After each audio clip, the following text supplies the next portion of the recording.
95% of what we have in our home is used. Let's talk about the best places to find high-quality used merchandise for the best prices.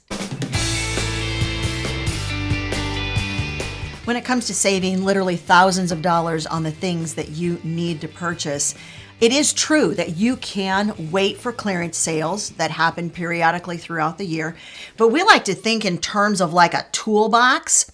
So when you have some items that you need to figure out what tools you have in your toolbox in order to get what you need for the best price and to get it at a price that you can afford. One of those certainly would be purchasing clearance items that are at retail establishments, but certainly there are a lot of little tools you can put in that toolbox that are involved in the second-hand market, and that's primarily what this video is going to be about. If you don't know us, I'm Larry. And I'm Hope. And we're from Under the Median, where every week we bring you videos on practical frugality. Let's start from free items and work our way up. When it comes to free, one of the ways that we have found free items over 35 years of marriage definitely has to be the curbside.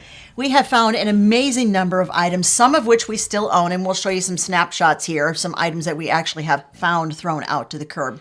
But one of the things that we've often done is sometimes we've seen something thrown out to the curb and it wasn't necessarily something that we really needed, but it was something that we thought, I'll bet we could flip it. You take it home, you clean it up, you maybe do a little bit of minor repair on it. What's the worst thing that can happen? You can't fix it, so you throw it out to your curb. I mean, that's not altogether bad. But we have made a significant amount of money just by flipping items that someone else discarded. There's some pretty interesting strategies you can use for getting curbside finds, as we call them. For one, there are nice neighborhoods in your area where people just don't want to go to the trouble of listing an item used, and they will throw out a perfectly good item when they've replaced it with something else. We have found items after garage sales or estate sales where the person running those sales didn't want to do anything more with them. They put them out to the curb on garbage day, and you might find a whole lot of items on those occasions. But Larry mentioned something really significant. A lot of neighborhoods have sales, particularly in the spring at this time of year. If you will go and just drive around those neighborhoods after the sales are over, you're going to find some items set out to the curb, oftentimes with those free signs on them that people just simply couldn't sell them at their garage sale, and they would love for you to pick it up and take it home. Also knowing a lot of locales have once or twice a year, they have clean out days where people can freely set whatever they want out to the curb. If you find out when those days are, then you can just go ahead and shark, I guess. Can we say shark? Shark those neighborhoods. Just go back and forth from street to street and see what you can find. Hand-me-downs is another large category of used items that we've brought into our house. We have a lot of items that, frankly, were in my home or in Hope's home when she was growing up that we've inherited from our family. And those mean a lot to us. They have more sentimental value than anything else. But it's amazing how many items that you can pick up just through family, word of mouth, friends, maybe friends that are getting rid of something. Lots of different things that you don't even have to pay for the item. Once again, this would go along the items of free that you can bring into your home. We had friends who were like, oh, you can just borrow this. Good Lord, we had 4 boys. We did not borrow anything. If they gave it to us, we made sure they know you are giving this to us, right? You don't want it back. And then along with that, we let them know right up front, we may keep these items, we may resell them. Are you cool with that? Because that keeps a lot of hard feelings from happening when someone comes to your house and they're like, oh, what'd you do with that thing I gave you? And you're like, I don't know, I sold it 6 months ago. You don't want hard feelings. Just make sure you kind of lay those ground rules right away. There are a lot of buy nothing groups or places where you can list items for free to give it away, to offer it, to pass along a blessing to somebody else. And these can be on Facebook. They can be just online, different groups. There's all kinds of ways to get involved in this kind of, I would call it almost a bartering network. We have picked up a lot of really nice used items through a Facebook group here locally where people list items for free. A lot of times they'll just say, come over to my house, I'll put it out on the porch, you can just come pick it up. You don't even have to have contact with anybody. And we have picked up, Hope got a really nice crock pot. I got a little vacuum cleaner that I use all the time He loves on his this. vacuum cleaner. And we have listed items on this also and gifted other people with things that we just don't really want to sell. We don't want to go through all that process. So just if you don't want to do that, you could give it away. That is a great avenue to use for doing so. Buynothing.com. Guys, I'm going to put that link in the description of this video. The thing that I really like about the Buy Nothing groups is that there's a network of Buy Nothing groups pretty much across the globe. There are a huge number of international Buy Nothing groups. So I'm going to leave the link and you can check and see if there are any Buy Nothing groups in your area. We love Buy Nothing. We have gifted stuff and we have taken stuff from Buy Nothing. Now, you'll notice up to this point in the video, we have been talking strictly about things that won't cost you a penny. Those are all free avenues of getting items that you need. But we're about to delve into some items that will cost you a little bit of money. But before we do that, do us a favor, will ya? Scroll up, hit that like button. It helps us with the YouTube algorithm. And if you're finding this helpful, guys, then make sure that you're subscribed to Under the Median so you don't miss any of our great content. All right, they're about to spend some money, Lair. Where are they going to do that? Well, there are so many avenues now available to us that weren't many years ago that it's really easy to pick up used items. Of course, a very common source in the United States is garage sales. Now, I don't know if they do this internationally or not. There are some really nice, in our area, some really nice neighborhood sales where you might have 40 to 50 families participating. And that's like an all-day event. A lot of times they serve food, there's drinks, there's popcorn. It's a total event where you can enjoy the company of some of your friends and go out and get some really good bargains. Number 2, estate sales. These are generally a little bit more expensive than garage sales, but you can find some high quality items at estate sales. Basically, somebody is moving to a retirement home or has passed away and their family members are selling all of the items that are in their home. You can find a whole house full of items all together. Generally, they last 2 or 3 days.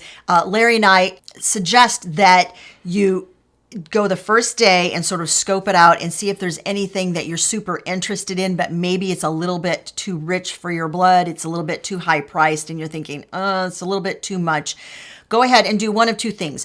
Either tell the coordinator of the estate, I would be interested in that item, but that's just a little bit too high priced. On the first day, they're generally not going to go down. But if you leave your name and your contact information, and we've had it happen where it's still there at the end of the 2 or 3 day sale, and they're like, here's an offer, and we're like, yep, we'll take that. So don't be afraid to do that. Some estate sale people will be offended at them, that offer, while others will not be, but it doesn't hurt to ask. Now, the other thing you can do is kind of make a note of it and go back the last day, because oftentimes items are half price the last day. Larry and I got some amazing deals. We got 2 handmade quilts recently at an estate sale. It was the last day and they really did. We're like, what do you want for this? And they're like throwing prices out at us that are really, really low. We got 2 handmade quilts and I think we paid $5 for both quilts and they are absolutely beautiful. Yeah, I bought a clock. It was a Howard Miller wind-up clock, a big kind of a pendulum clock. It was a schoolhouse kind of a clock.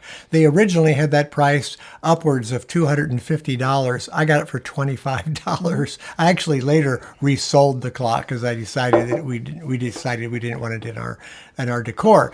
But there are certainly some good items that you can find at estate sales. If you go the first day and you find an item that you really like and they've got it priced well, you better buy it when you see it. That's true. Because if you don't, it's liable to be gone. Estate sales are really very fun to go to. Classified ads. Now, there's another way that you can locate used items. It used to be 30, 40 years ago, you would look in the newspaper under the classified ads and you would find a lot of used items. Our newspaper used to have a special category for items under $10.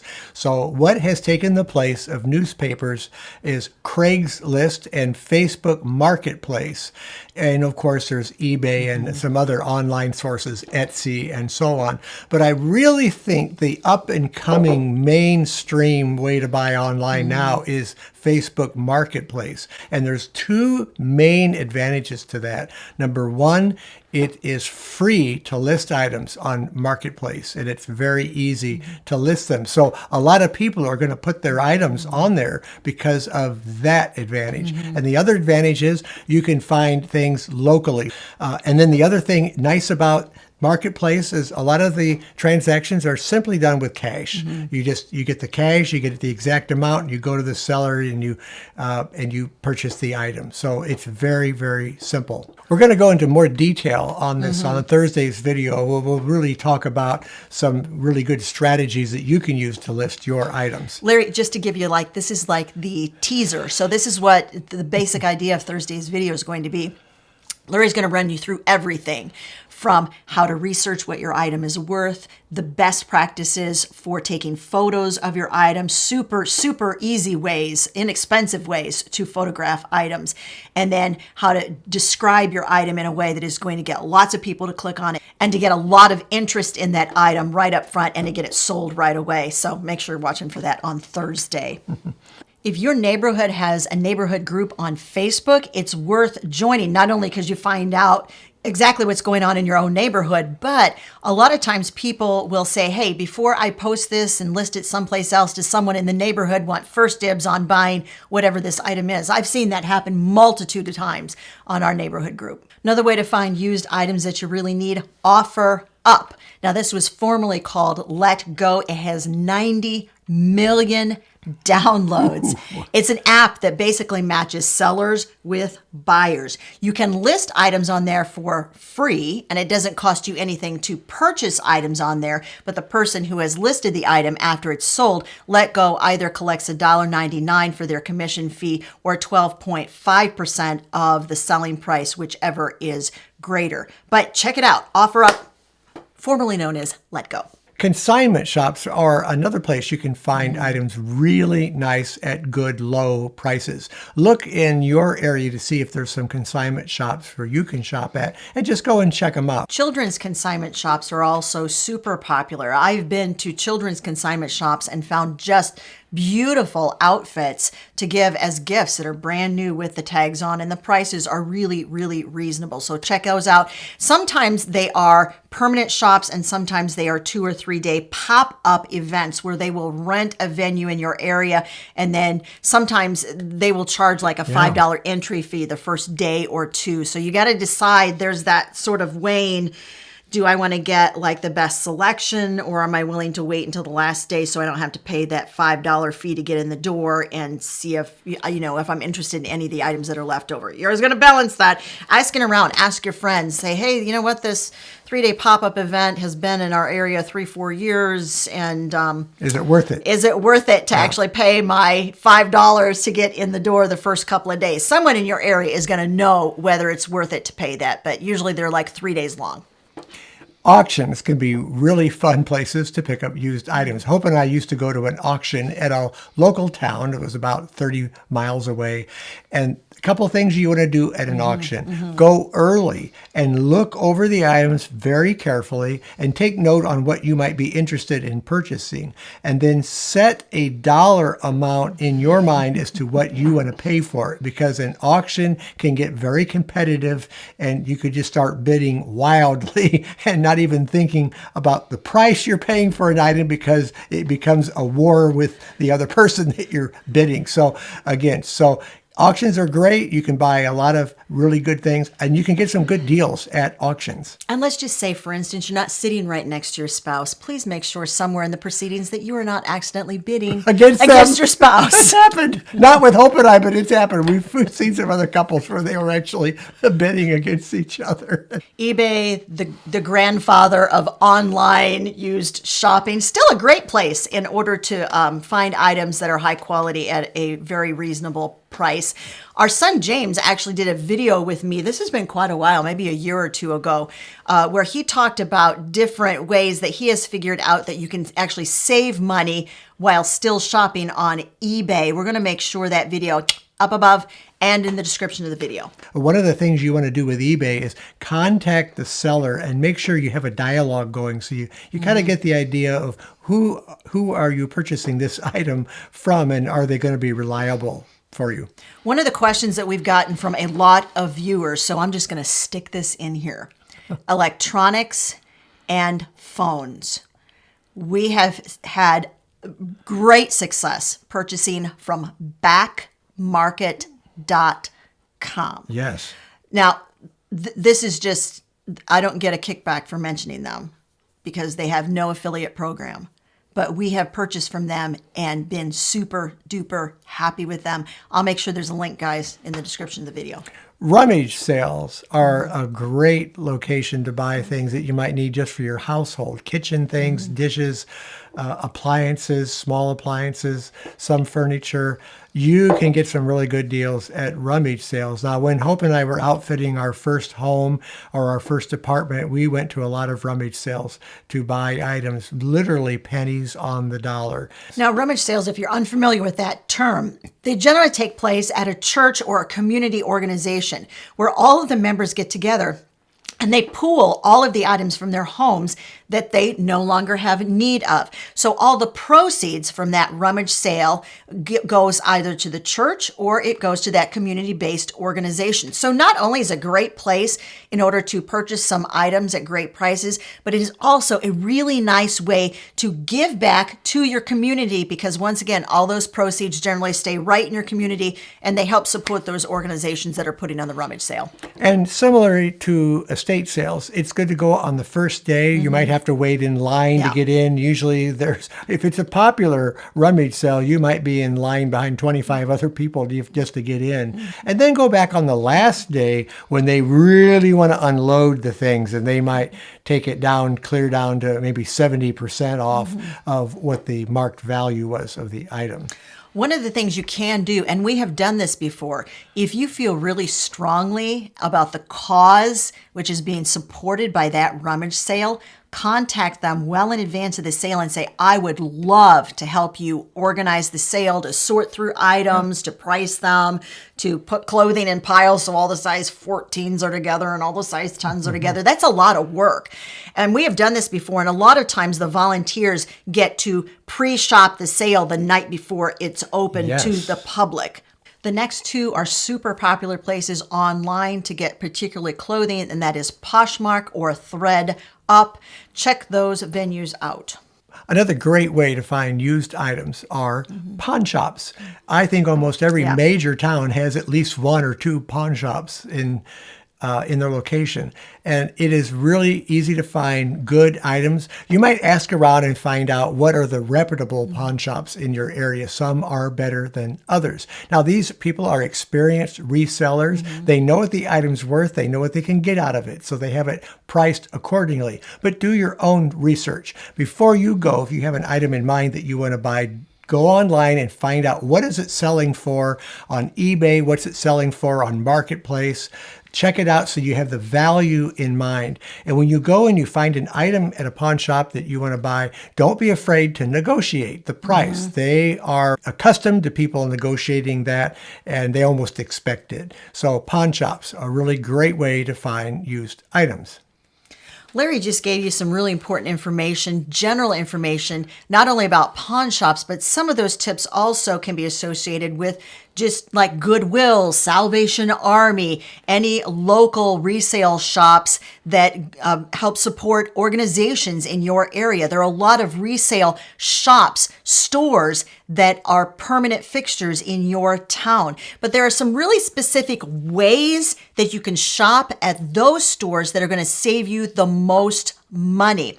We did a video that gave you our top 10 tips on how to shop used thrift stores, and that video is right over there. You might want to give it a look.